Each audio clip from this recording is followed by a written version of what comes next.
Maaga pa lang ramdam na ang init ng summer dahil sa init ng diskusyon sa social media. Ang topic, dating standards. Viral kasi ang street interview na ito kung saan tinanong ng TikToker kung papayag ba sila na 299 pesos ang engagement ring na ibibigay sa kanila. Maraming sumugot ng hindi at may nag-iisang sumugot ng oo. Pero ang netizens, tumaas ang kilay dahil di umano yung mga nagsabing hindi ay mga taong hindi naman pasok sa physical standards ng nakakarami o hindi physically attractive. Ang comment nila, iayon sa physical appearance ng standards. Kaya naman ang tanong, kailangan nga ba talagang ibagay sa physical appearance ang standards sa dating? ESKL na yan! Like a job for dating Coach V. Kaya tawagin na natin siya, Coach V!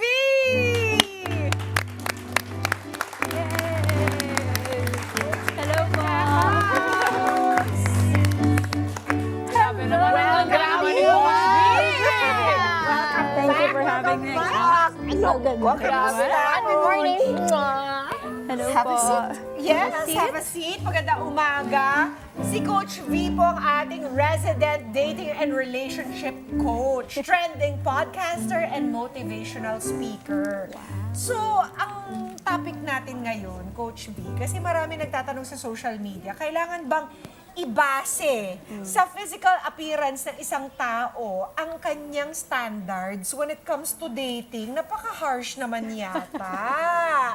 Kasi parang, di ba, ito yung naglabasan ng mga komento na dahil dun sa 299 engagement Yes, ring. that's true. Na para bang, pag hindi, if somebody doesn't come up to the standards ng karamihan, para bang wala na siyang karapatan Mag-demand. na mag-demand ng mas magandang buhay, mas magandang engagement ring, mas gwapong partner. When we talk about choosing a partner, hindi lang siya nagbabase sa beauty, sa ganda mo. Maraming ibang pwedeng i-consider such as yung ugali, yung social economic status mo, yung value added mo sa relationship. So dapat yung standards ay inaayon sa value added natin sa relationship. Ganda is isang factor lang yun. Okay.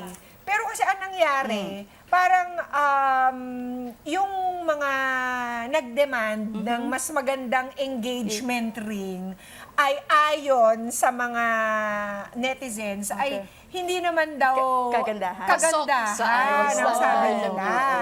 So, porket hindi kagandahan, hindi na pwedeng Absolutely. mag-demand ng mas Oo. magandang engagement ring.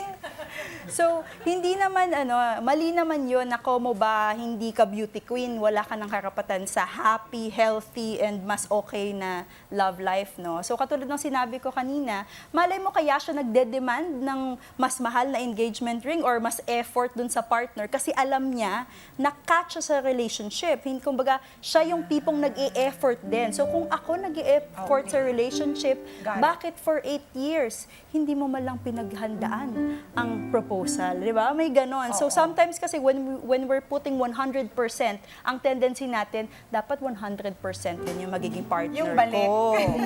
Depende dun sa value mo, kung alam mo talaga yung value mo. No? Absolutely. Not talaga dun sa physical. Oo. Hindi Kasi lang kayo ba, what standards do you use Ayan. in Choosing a partner. categorizing people? Kasi ako, malaking bagay talaga sa akin yung they come from a good family, Absolutely. kung wholesome ba ang pamilya nila, kung buo ba ito.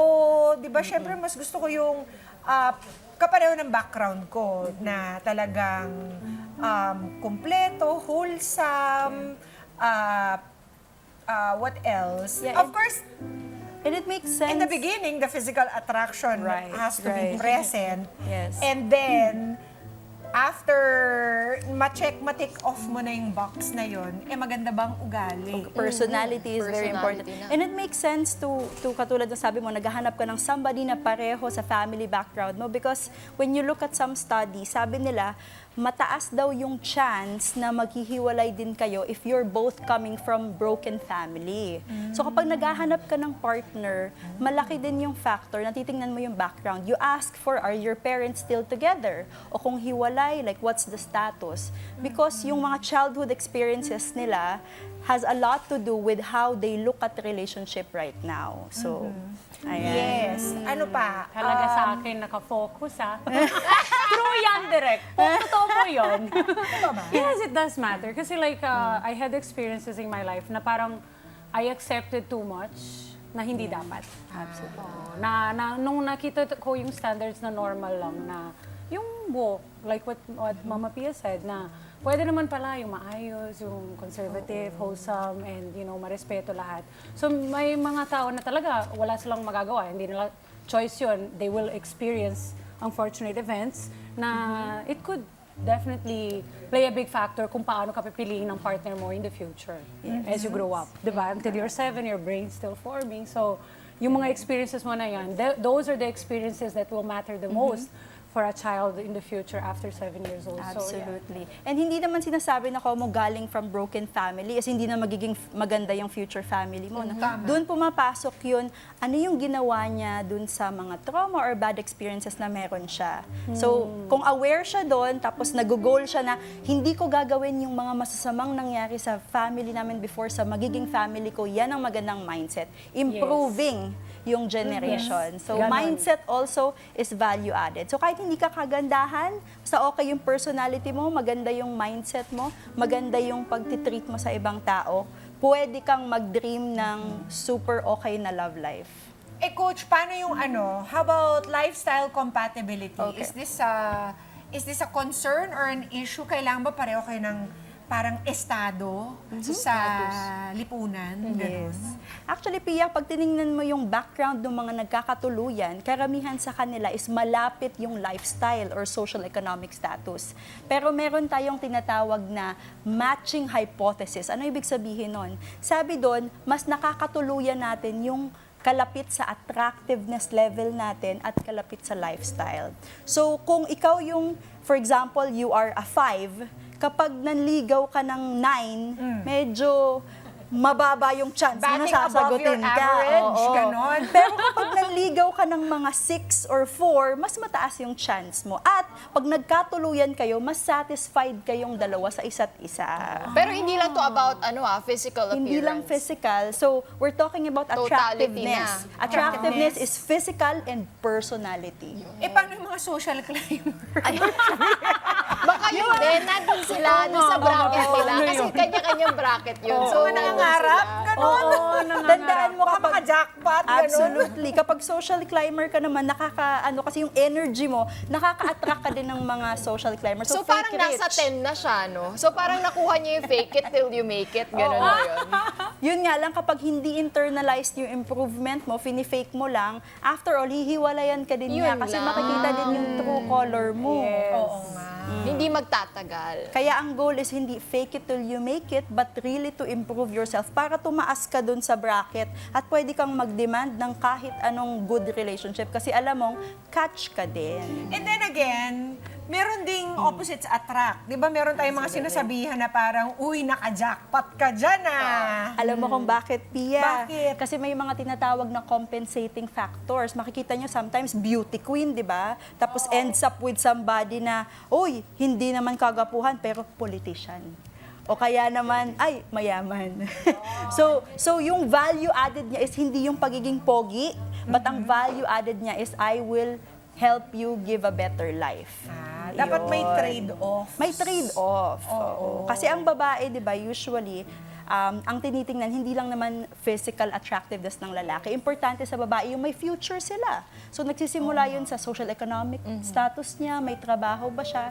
Samantalang yung lalaki, magsisimula yan sa attracted ba ako sa kanya. Yun ang unang tanong niya. So kahit hindi siya ganun kayaman na babae, basta, attractive siya pagdating dun sa girl, niniligawan, tapos kinikilala. So, importante din yung personality and attractiveness. We're taking notes. Alam mo, ang ginawa ko ng makinig ng makinig. Ako din, nakatingin lang kami ni Emma. Ganon. Alam mo, parang nag-check Ganon. ako pag nagsasabi ka, oh, check. Tapos tumitingin siya sa akin kung sine-check ko din. Tapos nagagano lang kami. Approve. Okay. Good. Tapos, ang napapansin ko pa sa mga boys, parang napaka-physical talaga nila. Right? Lalo na when they get older, Ay, oo, totoo. Tinatamaan. Hindi, When totoo they yun. get older, the more they're Naghahanap. pickier. Super. Tama ba yun, Coach V? Ang aking perception. Bakit kaya ganun, Na parang kung Coach V? kailan sila tumanda, doon pa sila mas picky, kailangan maganda. Mas bata Kailangan sa mas kanila. bata. Oh, fresh. So una, pag yung... Eh, paano sila? Fresh ba kayo? Ayun, tama. Diba? I love it. Gusto Teka lang naman. Tama, fresh ba? fresh ba kayo? May nag-react. Ala, may nag-react! From the audience. May nag-react sa audience! Daddy? Sagutin, May fresh ba violent kayo? reaction ba si Daddy? Bago sumagot si Coach V, Ayan. ayan, si Daddy muna. Bakit po? May Bakit masama mo po nagiging ba akong juicy? sinabi? Ano po yung tanong? Bakit mo na...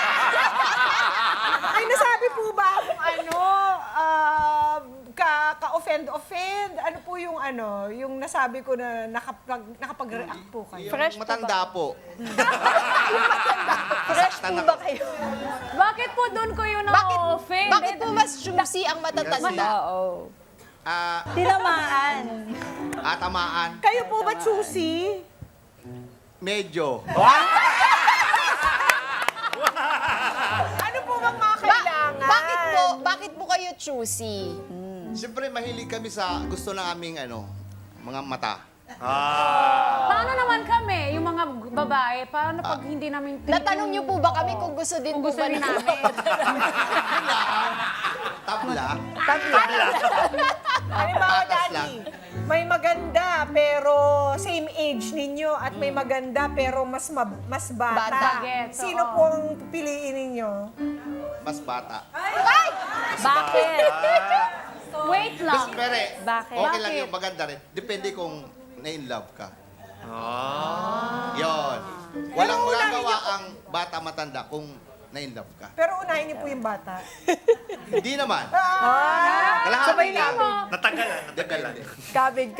Minsan kasi hindi ko Cambio lang. maintindihan kasi pwede naman makaka-jive sila sa pag-usap, di ba? Pero When may they're narinig akong story. Thank you po. Thank you po, Thank Taya. you, Thank you po. Taya. May narinig akong story kung bakit yung mga matatandang guys, mas pinipili yung bata kasi iniisip nila, halimbawa, itong matandang guy, wala pa siyang baby, mas meron pang chance na mas marami sa silang baby na magagawa if mas bata kasi they're building a family. Ako may second theory ako dyan. Okay, what Kasi is it? naghahanap Sige na, I sila want to ng hear it. mag-aalaga sa kanila. Ay, tama, Mama P!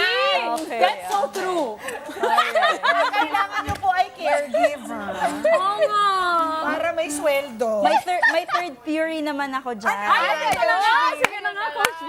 Yung based on the interviews that we've done, no, sabi kasi nila gusto daw nila ng younger kasi mas playful, mas masayahin, hindi pa laging problemado. Ay, nagre-react ulit si Agree, Daddy? Agree? Agree daw, agree. Reklamator ba yung mga may EDAD? Di ba the role of the men is to also ease in the problems in the relationship? Absolutely. If the man is in touch with his masculine traits, matutulungan niya yung babae mag-relax, ma-ease yung problema. Pero kung yung lalaki pa yung nagbibigay ng problema, hindi talaga makakapag-relax at hindi magiging playful ang babae. So men who are yung nanonood ngayon, kung gusto niyo maging masayahin yung mga misis niyo, girlfriend niyo, tulungan niyo sa gawaing bahay, tulungan niyo sa finances, i-lift niyo yung mga problem para pag uwi niyo laging nakangiti yan sa inyo. Totoo yan. True yan. Tama. Lagi Paano maganda. kasi? Pack Tulungan. 1001%. Correct. Yun. Check na check. Kaya it's always a pleasure to have you over, Coach V, lalo na kapag meron kami mga ganitong klase, mga issue. Kaya, thank you very much. Thank you for having Always me. being here for us. Kaya, any last words for Arcadas, especially those na in the dating stages, and talagang kinikilatis nila ang kanilang mga choices. Go ahead, Coach. Balikan natin yung topic natin, no? Kung may magbigay man sa inyo ng engagement ring na hindi mahal, pakinggan nyo kung ano yung naramdaman nyo. Kasi dahil nagreklamo ka, kasi baka hindi mo naman talaga gusto yung nagbigay. Kasi ang pagkakaintindi namin, kapag love na love mo yung tao, kahit siguro walang engagement ring, tanungin ka lang, oo ka na. So pakiramdaman mo yung puso. Kahit ano, Oh, check na kahit check. ano, bat ng baso pa yung yung bato. Ayan. So O kaya maraming sinulid, di ba? absolutely. Basta in love ka, di ba? The important thing is the promise Yes, of yes. happily married. Absolutely. The promise, not the ring. Yeah. Swerte mo pag may promise ring. Ayan. Swerte mo at nag-effort pa siya, no? Yun. Nabigyan ka ng, dahil deserve naman ng mga babae yan. So thank you very much for having me. I'm Coach V. Antonio again from Singles Events Manila. Happy to join you guys again. Salamat po! Mga Kanet 25, this is Pia Guanyo Mago. For more Kada Umaga updates, please click the subscribe button and follow us on Net25 social media pages at Net25 TV and at Net25 Entertainment Facebook page. See you guys. Bye!